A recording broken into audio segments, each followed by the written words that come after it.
Hey y'all, welcome back.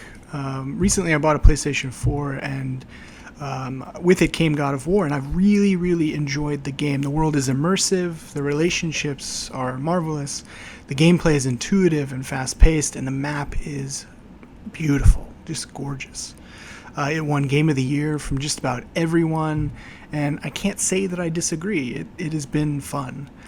But there's one problem this game has, as do all of the games in this series, and it's a pretty big one. Where are all the women? This game does something many male driven stories do, especially heroes' journeys, and the female characters are usually the ones left behind, or worse.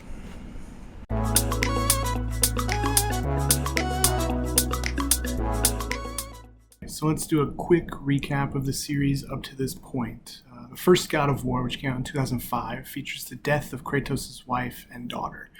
Athena sets him off to kill Ares. He does so and becomes godlike himself.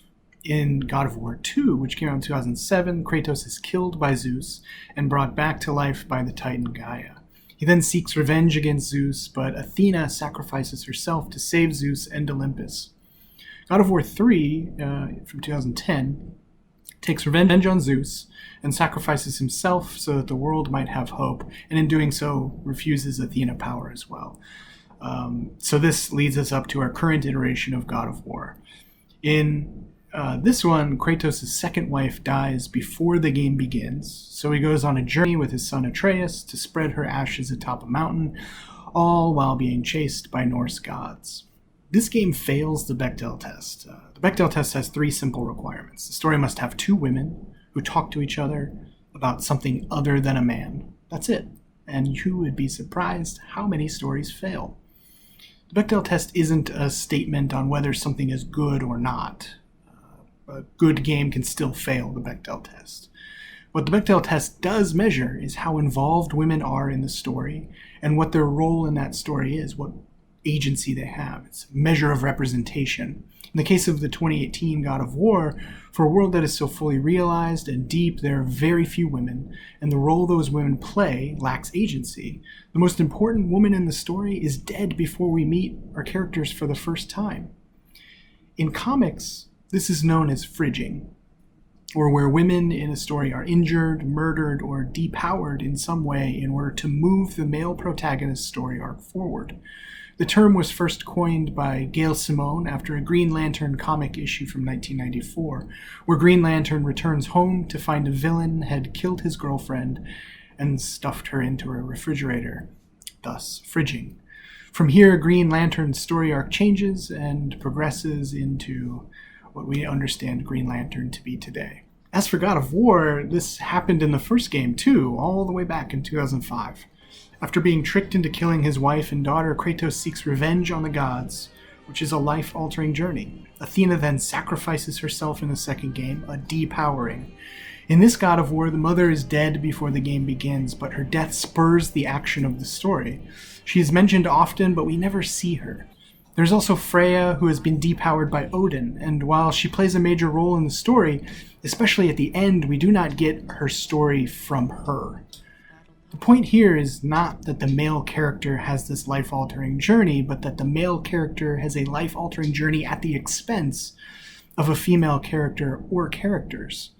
At issue here is the reduction of female characters to plot devices, rather than giving them full, robust character arcs. Generally speaking, women have not been free to tell their own stories in the same ways men have, so there's a lack of agency that the men have always had in their own stories. As Gail Simone asked of the trope, why is it okay, or even encouraged somewhat, to kill women more than men statistically? The way we tell the story of heroes' pain is almost always at the beginning of a journey, something to push the hero forward on their quest. This is true of Kratos' and Atreus' journey to the highest peak in Midgard. But the problem there is the comparison between female heroes and male heroes. The hero's journey is almost always male, and the trope was written using this framework. Imagine for a moment a point where Freya could tell her own story, rather than have men interpret her story for her as they progress along their journey. Or imagine a story where all three members of this family, mother included, go on a journey of discovery in a dangerous world. Instead, the mother's actions, thoughts, and intentions are guessed at by male characters. This lack of agency is what creates a need for a new, different framework.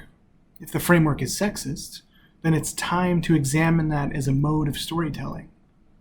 And for an infinitely creative species, we rely on tradition quite a bit. This can also be best understood through its opposite, a trope called dead men defrosting, which has dead men come back from the dead and be better than ever. Wolfenstein 2, which I covered in a previous video, does this when they bring back William Blazkowicz from the dead and he's better than he was before. Black Panther does this, Superman does this, Batman does this, and God of War does this too. Not in the most recent iteration, but in all three of the main storyline games, Kratos is killed and brought back with some form of extra ability. This comparison serves well because the trope reinforces the idea that men are necessary to the functioning of that world, and when paired with fridging, that then reinforces the idea that women are expendable plot devices. God of War is not the worst case of fridging, and some might argue that it's not fridging at all. I welcome that debate.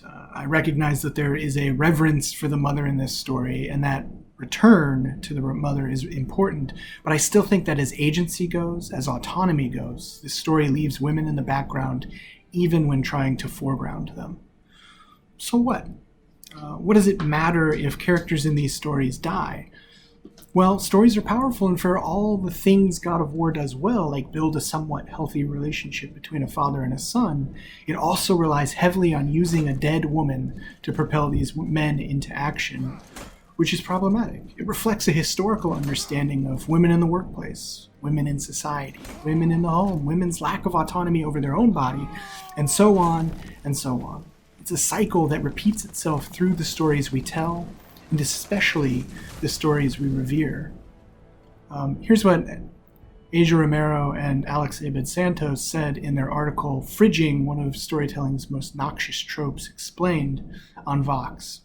So the narrative patterns that emerge across many stories over time, or tropes, have a very important social context. Many tropes are idealistic, based on firm ideas about good and evil. Many are also problematic, built on broad societal stereotypes and other harmful assumptions about groups and classes of people. Tropes, even more than individual stories, prevent viewpoints about the world.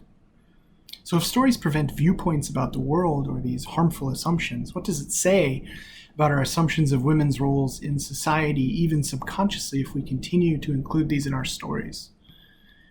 If the only way we can think of to get men to do something heroic is by killing the women in their lives, as has happened twice in the God of War series, where does that leave men? What agency do they have? Where does it leave women? What agency do they have? And if we continue with these types of stories, how will any of that change? Let me know what you think in the comments. Where else have you seen this? And thanks for stopping by. Until next time.